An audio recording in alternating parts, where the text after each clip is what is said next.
Okay, what's going on? Obviously, this is the first of the videos that I'm putting on the channel, which is to run some time back, and I've shifted the message of the channel purely because of the more importance of this message.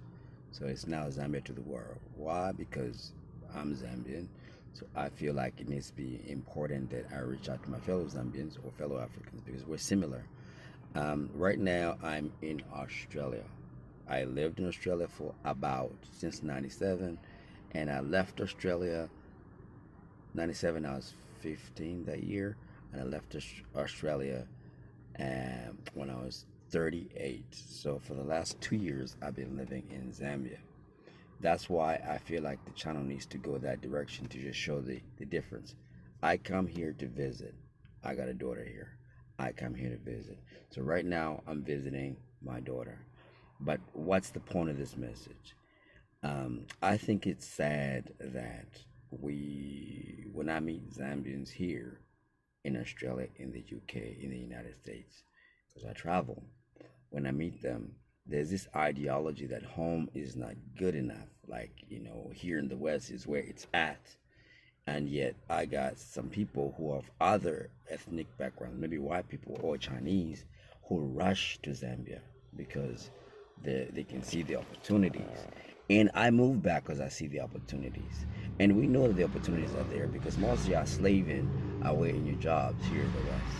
You slave hard, you like fool.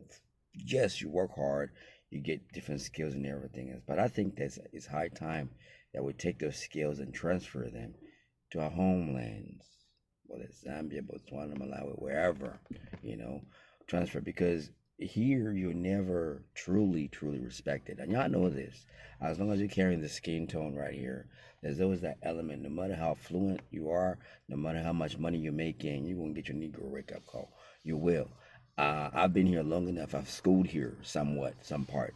My primary school was in Zambia. My secondary school was here. So I've only gone to two, and and college was also here.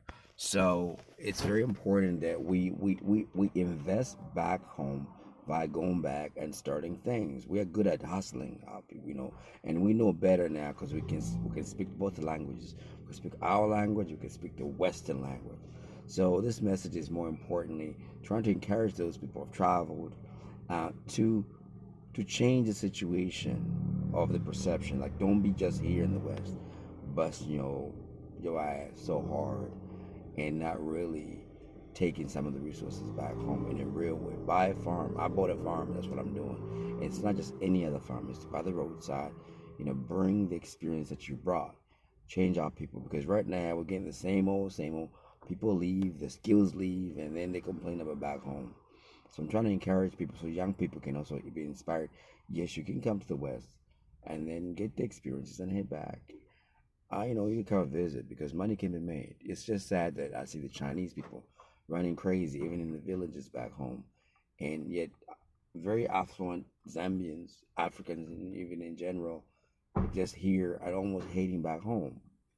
I know that I can't say this for every country because some African countries are not at peace, but like the country is not at peace. But I think that it should be in our minds to say, hey, I can't stay here forever. I shouldn't be here for the whole time. I should go back home and do what is necessary to improve. Because if we don't do it, who will? You know what I mean? If we don't do it, who will? Oh, I'm going to end it right here. Peace, love, and blessings.